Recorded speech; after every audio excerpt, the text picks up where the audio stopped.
Hey everybody, welcome back to my channel. It's Paul the Plant Parent. Got some stuff to show you, and I just feel like talking about plants, so there you have it. Got a few things here I want to talk about, some things you've seen already, and some things are new. So I guess let's start with the big elephant that's in the room. That's this plant right here. I don't know if you remember, if you've been following along, this is one of my Plectranthus plants. The leaves smell really kind of interesting, really cool. This one is what is this? Hold on. It's Plectranthus grandidentata, or grantatus, something like that. Anyway, it's got big teeth. I think that's the whole point of the name. The leaves have big teeth on them. Really kind of cool. This one I put kind of far away. It was in like the downstairs area, and I kind of forgot about it, and I even forgot to water it a lot. But it continued to thrive, as you can see. It's got a lot of branches here. I'm probably going to end up cutting this one because it's growing. See back here, it's growing too far out. And also make it a little bushy, and then I'll put it into water to propagate. So let's do that now. I'm going to do this with one hand. I'm going to cut right here. Ta-da! And there you have it. All you need to do is put it in water, and it puts out roots right away. Let me put this in a little bit deeper because there we go. Okay. I love the way it smells. It smells like soap. So just a really cool, beautiful indoor/outdoor plant. Does better in semi-shade outside, but indoors it could take anything. I used to have this in a south-facing window, but since I moved it, it's been, where was this one? This one was far away from a north-facing window, about 3 feet away from a north-facing window, which means in my hemisphere, it doesn't get any direct light at all, but it seems to do fine. And you can see there's a lot of areas that there's gonna be side shoots coming out, which I love. It'll get nice and bushy. I'm excited. And I may even try to bonsai either this one or this one, since it grows so fast. But I just love these plants because they're very rewarding. If you're like me and you like instant gratification, Plectranthus is one of the plants that will grow relatively upright, and it won't disappoint you. The other one, obviously, is my purple heart plant. This is one of my many purple heart plants. I have so many of these guys. The reason why I have this one in the video is because I'm doing a little experiment. I'm doing something bad, guys. I'm doing something against everybody's recommendations. You know, people always say not to do certain things. Well, I haven't been feeding this any fertilizer, so I decided, you know what, I have a whole bunch of like that Osmocote slow release fertilizer that's supposed to be for soil, but this plant was originally cuttings that I just placed into some acrylic, and as you can see, it has grown a lot just being in acrylic yarn with water, no feed at all.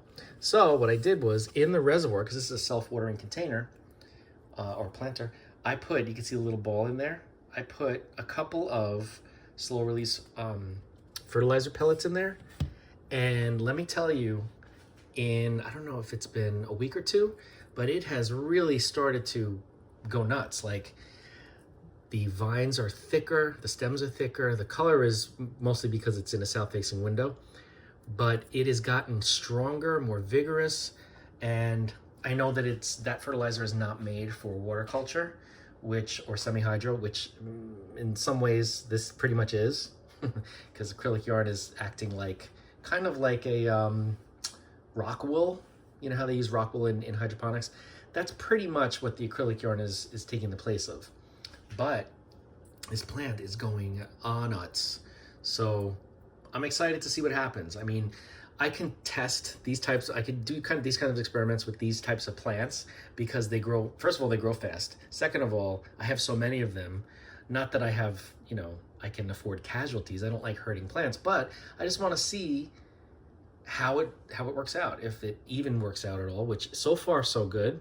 What I'm gonna do is only put the pellets in the reservoir in the water, and when I do water it, or if I'm gonna refertilize, I will empty the reservoir out completely and then put new pellets in just to the reservoir. And this way it'll soak up through the acrylic and into the plant, which so far I'm happy. I'm happy with the results. We'll see what happens. If it doesn't work out, if I get fertilizer burn, or if the plant just starts to have adverse reactions to it, I will flush out everything and then go back to, or not go back to, but start using my orchid fertilizer, which is pretty safe. It's got macro and micronutrients, so that is easily available to plants that are not in soil. So we'll see how it goes, but I just wanted to share that with you because, you know, people always say, you can't do that. Also, I've heard people using that for orchids, not necessarily Osmocote, but a slow release fertilizer. And I also ordered one, I think it's called Nutricote, that is good for orchids, which to me means it's good for anything that I have growing in acrylic yarn, because similar type of setup. And it also is confirmed fortified with micro and macronutrients. So that'll be coming soon. This is just a cutting of a Vix plant that I took because my Vix plant, which is related to this one, except it smells like Vicks Vapor Rub, it was going crazy. It just went nuts. So I cut a bunch of them off. I have a bunch of cuttings in water, and I decided, let me just stick one of these in acrylic, because I already have one in acrylic that's doing just fine.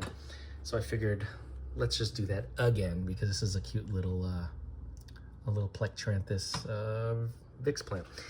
All right, next up, we have here, I took some leaves off of my, I believe this was Peperomia Frost, and I just stuck them in some damp acrylic yarn, and sure enough, already we're getting a little plantlet growing up that's pushing through the yarn. It's from this leaf, I believe. Actually, I don't know if it's from this leaf or from this leaf. It could be either or. These three leaves are the same plant. This leaf is Pepper Spot, I think it's called. Another Peperomia, different type though. But yeah, I'm excited. Every time I see a little baby poking through the acrylic, I get excited, because then I know it's working. And I know that the acrylic is good for these plants because I have a whole bunch of them growing in it. All right, next up, we have a bromeliad. Look at this, guys. This is a beautiful bromeliad that I had gotten. I found it at a pet store. It was in, I don't know if you guys, depending on where you are, some of the pet stores around here, they sell plants for terrariums and vivariums in these plastic tubes. It's kind of like a soft plastic tube, and they're in like that water gel, those like gel crystals that retain water. And this one was not doing so well. The leaves on the inside of the cup had already rotted, and I could see it in the container in the store. But I said, you know what? It's not that often that I find these guys in pet stores. I would have to order this through mail order. So I bought it. I cleaned out the cup. As you can see, there's still a little bit of water in there because I fill just a little bit. I spray a little bit of water in there because that's what bromeliads, how they like to hydrate themselves more times than not. Some of them use their roots, but mostly it's through the leaves and the stems. And I put it in acrylic, right? And look what's happening. We've got a pup growing. I'm very excited. Look at that. And this pup is starting to take off. It's just starting to go crazy. And I'm very excited because it means the acrylic is doing its job and keeping the humidity up. I'm not like filling up a reservoir. And you could just see on the side, the reflection kind of, the damp areas. So it's damp, but it's not, oh look, there's some water there too. Oh, because I just sprinkled some water in here. It keeps the humidity. Oh, there you go. There's the condensation. Keeps the humidity and holds it in place. And if it does grow roots into the medium, it will, I'm hoping that it will be able to absorb some, but I still mist the plant. I spray it with a mister, and the pup is just really exciting me because look at that. I get so excited. I love these mini Neorigelias. That's what this is, this type of bromeliad. I love them, and if they do grow fast, you know me, instant gratification, I'm gonna get a whole bunch more, because now that I know that they thrive in my acrylic, I can easily manage them. I don't have to worry about all the moss and the moss getting too compact and decomposing and getting acidic and all that stuff, because that's one of the reasons why I kind of shied away from growing plants in sphagnum moss long term. Unless you're changing out that the moss, eventually it starts to decompose and become like peat, and also it can become acidic, and it could be good for some plants in their ability to absorb nutrients, but it's also not good for other plants that don't like really acidic substrates. So So this is my Nematanthus. I just love this because it's also a variegated variety.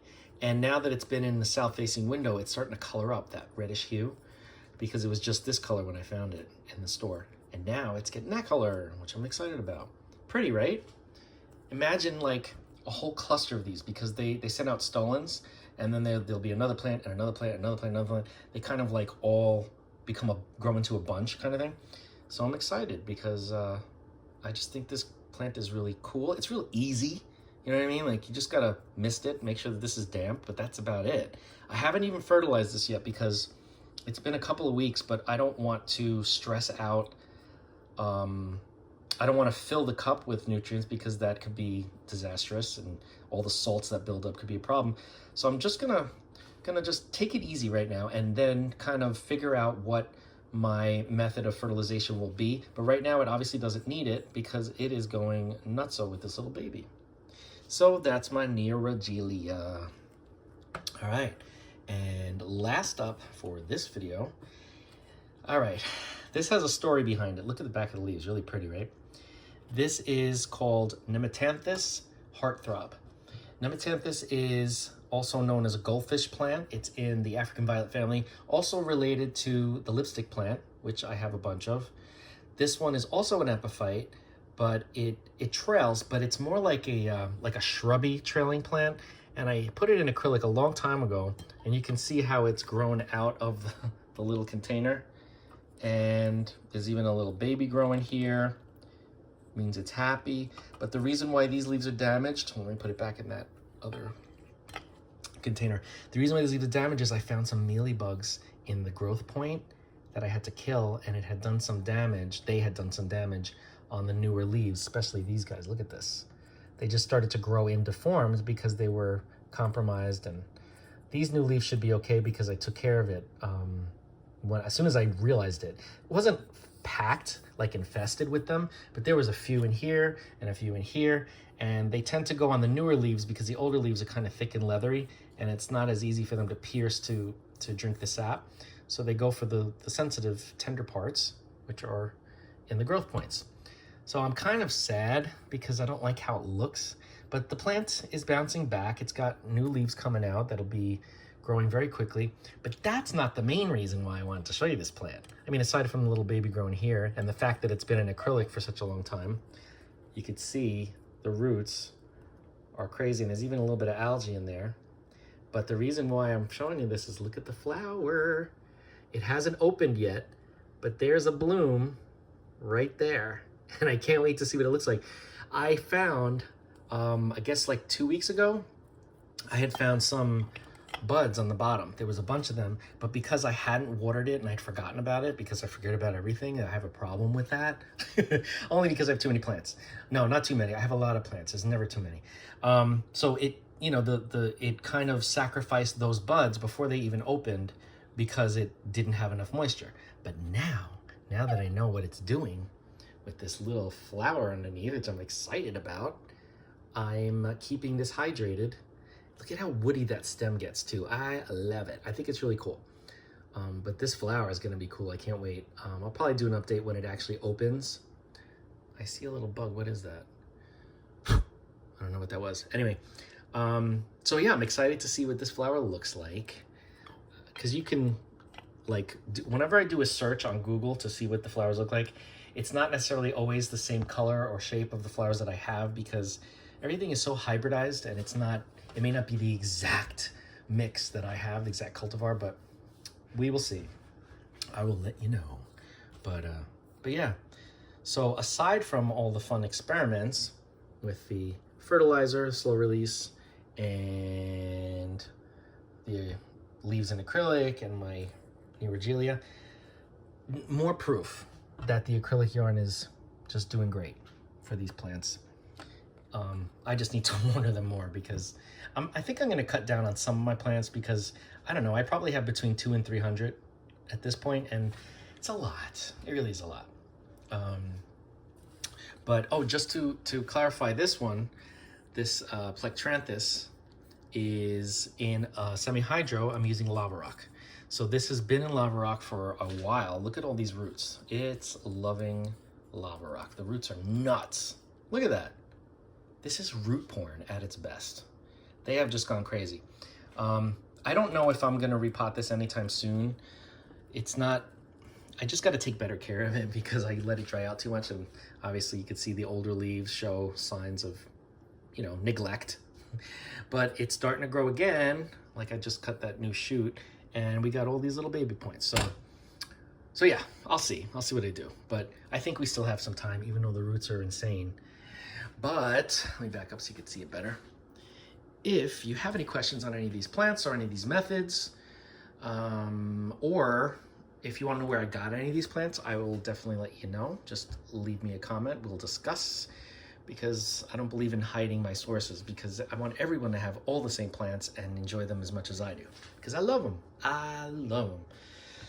So if you have any questions or anything at all, obviously reach out. Don't forget, if you have not, to like, comment, share, and subscribe. Hit that bell if you want to be notified, and I will see you in the next video.